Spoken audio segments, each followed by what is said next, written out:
So hey, I'm Nikki. I'm here from Country Music UK. I'm here with Alexandra Kay. Alexandra, nice to meet you. Nice to meet you. Thanks for having me. No, thank you for taking the time. Of course. So how are you feeling being back in London?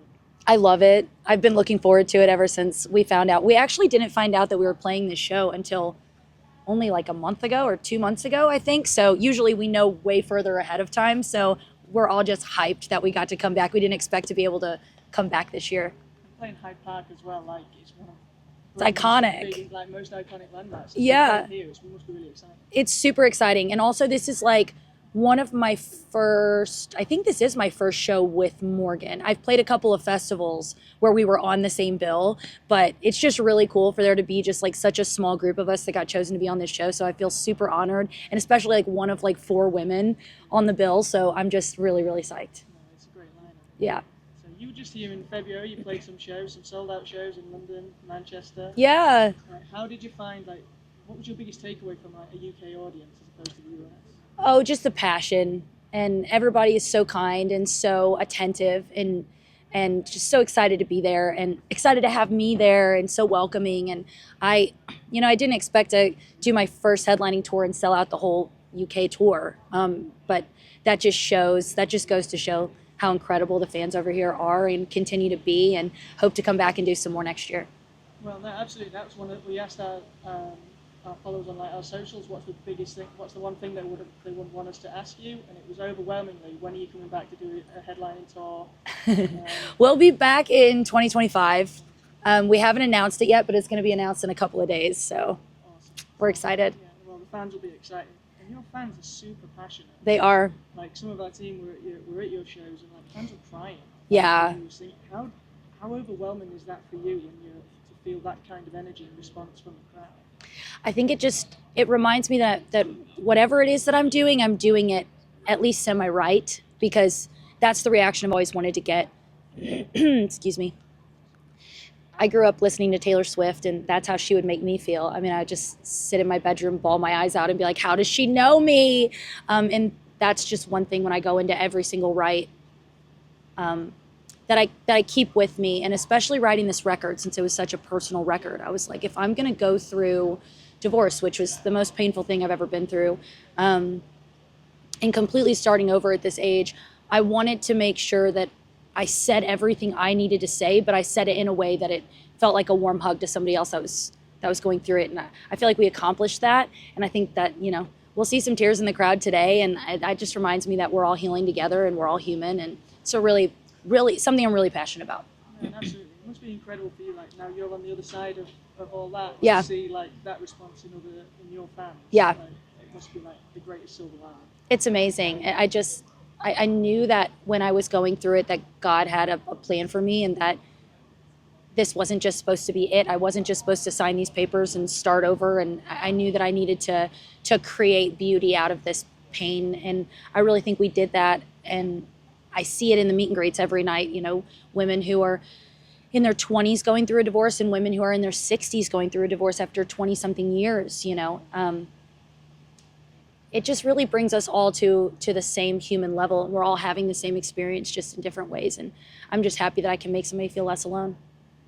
And it is incredible, like the demographic for your audience as well. Like when I was interacting with them, like what do you It's crazy, yeah. It does range from like 20s to 60s plus. Yeah. I think that's one of the great things about country music, though. But certainly with your fans, it definitely resonates across all ages. For sure. It's one of the great things about social media as well, and the way that I've been able to utilize it. So I started on Facebook back in 2014, I believe, or 2016 is when I first started to have my like virality on Facebook, before I was even on Instagram, before TikTok was even a thing.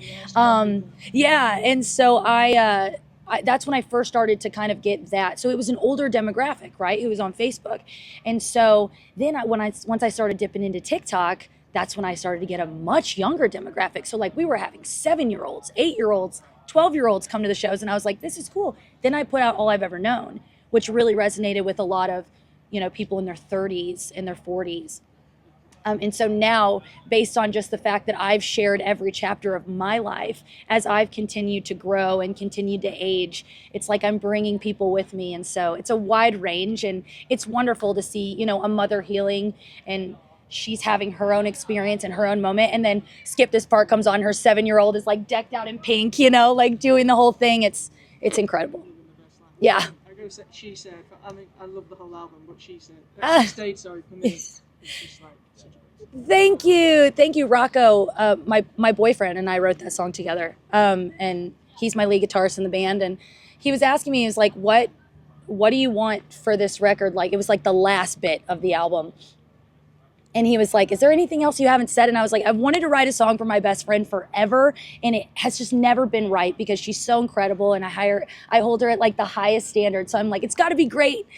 And yeah, we ended up writing it in like a couple of hours together, and she's the most important thing in the world to me, and she deserves it. And I'm so happy, like every night when I see all the besties like embracing each other and screaming it, I'm like, yay! It makes me so happy. That's what me and my friend have on in the car. Like, yeah. That's where we always start off and then go. Oh, that makes me so happy. Such a great sound. I mean, speaking of great sound, you're going to be on the Twisters soundtrack. Yes. In a couple of weeks. Is there anything you can tease about that song and how that came about? Well, it's an incredible song. I actually found out the day before Stagecoach. I was getting ready to place my first Stagecoach, and my manager, Beth, just surprised me. She was like, they started just talking about it. There's a video on TikTok if you guys want to see it, but they started just talking about the movie Twister, and we were going back and forth, and I was like, I'm so excited about it. And then she was like, we should go see it in theaters when it comes out. And then she was like, what if I told you were on the soundtrack with Jelly Roll and there's a song and you're cutting it tomorrow before? And I was like, what? And she had to repeat it like 3 times because I was just like in shock. But yeah, I found out, I learned it that night, the song, my parts, went to Jelly Roll's house when we got to Palm Springs, recorded it, got to my set at Stagecoach with 5 minutes to spare, jumped up on stage, played my set, did it. It was a wild day. Yeah.